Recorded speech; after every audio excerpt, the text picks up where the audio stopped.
My bad, Auntie. I know the light hit you. All right, Auntie, you know we go way back, all right? And now, just for the record, we ain't never did nothing. This is not something that we're doing anything as far as exchange or nothing illegal. This is all square and above board as far as this interview. You know what I'm saying? And compensate you or whatever for the interview just so we can get your story, Auntie. Okay. Now, for the camera, let people know who you are. Marie. All right, Marie. Now, where are you from? I'm from Pontiac. Where were you born? In Pontiac. Okay. Now, I've seen you around for a while, so I know you ain't no young hoe. Excuse the language, no, all right? I'm not. All right, and I know you've been around the block. And so for my viewers, let people know what's up, man. What's really out here? Because, like, for me, for myself, I grew up in the inner city. I grew up in the drug culture. You know, my father was a victim of a homicide. My father basically grew up in a crack era epidemic. Now, something is weird going on. This is what's caused me to get out here. I've lost so many good friends of mine, family members to fentanyl. Right. You didn't see a change in this shit out here. Oh, so yes. talk to me. Let the people know what is different now compared to early, let's say in the 90s, early 2000s. It was real dope. Real dope. It was not fentanyl. Exactly. Now, the thing is this. We know prostitution has been around. It's the oldest occupation.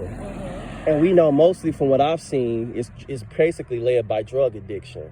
Yes. So what would you say personally? This is just, Marie, your story. What drug have you struggled with? Which drug have you had an issue with? I used to be on heroin. Okay. But I quit. Okay. Cold turkey. Okay. And now I just smoke. So what is your preference? Drug of preference? I like smoking crack. Okay, so crack. Now, my question is, how do you feel seeing these young people out here right now that are out here? They're doing hard drugs off the back, the pills, the heroin. I mean, they're not even doing, I mean, the drugs you just named, like the traditional drugs, the crack, the cocaine, even the normal traditional heroin from a poppy plant is like vintage. It's not even like a real thing no more. Right. And the sad part about it is so many young people are dying. What do you see really driving young people to want to get on this stuff like that?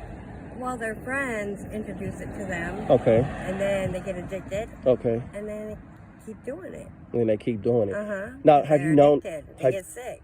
Have you known anybody that's quit fentanyl or? I have. Okay, so, well, knowing you, but anybody else outside of you? Is it like normal currency that you know people that really It's hard to quit. What makes it so hard? Because you're getting sick, you throw up, you shit on yourself. Oh, really? You So, throw up, yeah. So, what do they do to try to counter that? Because, like me, for myself, it's kind of funny.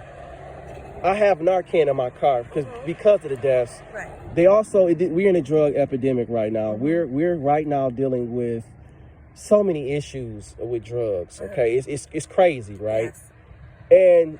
And I'm talking about hard drugs, fentanyl, lean, promethazine, codeine. We're talking about heroin. All of these opiates, the oxycontins. Like, in fact, I don't even see oxycontins out here. Though. Mainly just the synthetic fentanyl. So my thing is this, okay? Do you feel police is doing enough to really focus on the real issues? Are they able to tackle it? Because I don't think they're able to tackle it. Why? It's hard to. Okay. It's hard. Like why? What do you make it so hard for? Because me, I don't understand how people would even sell fentanyl or heroin. Like, but I'm really talking about synthetic. Doing it. Correct, but it's just for money. People dying off of this. Like you used to be traditional. I think I heard law enforcement say this, that it used to be traditionally, and this officer was right, that drug dealers used to want their customers to stay alive and be a recurring customer. Now I don't understand this culture because you're killing off. And it's sometimes I be out here, I see people, and you know, for my organization, I'm always in the streets and I'm always tapping in. And it's just because that's how I came up. But at the same time, you know, I'm wondering when I don't see people if they're dead from it. And now here and there, I'll bump into people that I know that I've seen around the block, and I end up seeing them, and I thank God they're okay. But when they're not okay and I don't see them, I'm concerned they're dead. You know, in many cases, in fact, somebody just OD'd around the corner from here, off Hollywood. So, you know, on the fentanyl. So my thing is, what do you think can change your situation as far as just let the people know? Well, let them know what you do. That's number one. I'm a prostitute. I walk street. Okay. Now, my thing is, I don't judge nobody. In fact, they sometimes judge me because I care and because I help people out in the streets. Right. But what they don't understand is, you know, my father was in the streets. Right. I have family members that was in the streets, especially ladies, you know, that was in the streets. And I don't judge people like that. Now, what I do have a problem with is the people that push fentanyl, because I don't think it's no excuse to sell it, because it ain't about the money at that point. You killing people, from young kids to just everything and everybody. But what makes you at your age, how old are you? 45. What makes you at 45 be out here, baby? I used to be on heroin. Okay. But I quit cold turkey, and now I just smoke. I got you. Crack. Okay. Well, what would you say to young girls out here that's thinking about prostituting? Don't do it. That's thinking about, what about online? OnlyFans. Don't do it. It's not worth it. It's not. The money's not worth it. The drugs are not worth it. Your life is worth living. And what would you say about those who just think it's just recreational in the sense to play with hard drugs off the gate? Promethazine, the lean. Don't do it. It's not worth it. It's not. Now, when you say it's not worth it, break that down. Talk to the people, because you know. What do you go through every day? Let people know. I go through a lot every day. Different guys every day. Okay. You know, just different things every day. Abuse? What do you face? I don't do abuse. Physical. Have you not ever been physically, beat? But mentally. Have you ever been harmed? Yeah, I have. Okay. So let me ask you a question. Help. Is the help readily available? Because I'm going to be honest. It is. It is readily available? Like, so you can get into shelters? Yeah. You can get into things. Do they keep you? What about rehab? Do they? Because this is what I was told. But you can leave. It's limited and they don't have a lot of funding. So have that changed? No, it hasn't changed. So they're still limited on funding and they can't get in. And I've seen you around, so you're going to see me. I'll be around the block and I'll be through here. Oh, yeah. And at the end of the day, I appreciate you giving me this interview, because at the end of the day, you know, Marie, I want people to know and to understand from my viewers that I am in the streets, that I am touching the people, and I deal with people all the time. So like I have Narcan right now, and I was criticized tonight. No, they criticized me and said that I was either selling drugs or I was gonna buy something because I got Narcan on me. Can you believe that? And the sad part about it is, it's sad because it's a public health epidemic right now, and anybody could have it. Or OD, and anybody could have it and save a life. But if they don't have it, you have children in daycares that got involved with fentanyl and heroin and all this other stuff, and yet they turn around and, you know, if they don't have it, you know, somebody's life, somebody's child could die.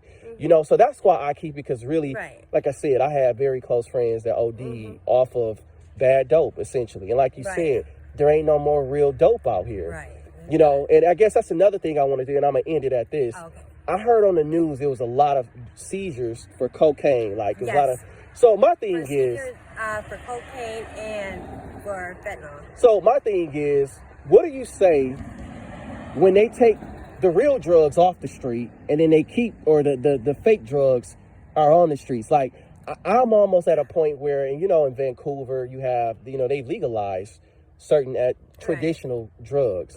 I don't agree with everything being legalized. But I do understand for small quantity and amounts that there's something that the politicians are working on in Vancouver and in Seattle, other places like that.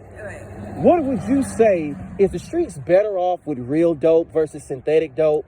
And if they did, I'm an economics major, so I understand economics, even in drug street culture. If you got real dope and you have you're able to control supply and demand and regulate drugs. You're able to flush out the bad drugs. You're able to put quality drugs because you're able to regulate it. Do you think drugs should be regulated and that somehow legalized and managed? Not just made legal like you can just do it, but that it should be regulated in the sense of we can control it. And I know we can control it. And the sad part is I didn't understand the aspects of the legislation, but you know, I'm in politics too, so I understand this a little bit better now. But what I do know is locking people up ain't stopping the drugs. They go right back out. It ain't stopped the killing. In fact, it's been illegal. So I'm starting to think that this has never been about stopping the drugs. And this is just my personal opinion. Right. But until it's regulated and where they can control it, and it becomes something we could control the market. Right. Because as long as it's under the table and it's on a black market, we don't know what we're getting. Okay. I've never seen a time where you got so much bad dope on the street. Right. Yeah. I mean, I think I heard a rapper say from my hometown, he said, ain't no real dope. It's nothing but cut. Right. That's all they selling. Yeah. And bad drugs. So it's funny you say that. I haven't talked to you beforehand. No. We just met, again and talked about this. So it's funny you had a lot of the same understanding and perspectives. Right. And you've been out here how long? For some years. How many years? I say about 5. 5 years. So 5 years, and you didn't see in the streets, and we agree on these aspects. And I have a very, as far as experience in the street, because I was raised in it. Right. So I understand, even though I'm not in the streets like that to participate with certain aspects, but I'm in the hood. I'm here and I understand what's going on. So, okay, sweetheart, I just wanted to make sure I could get you on camera. Thank you. All right, you're welcome, hon.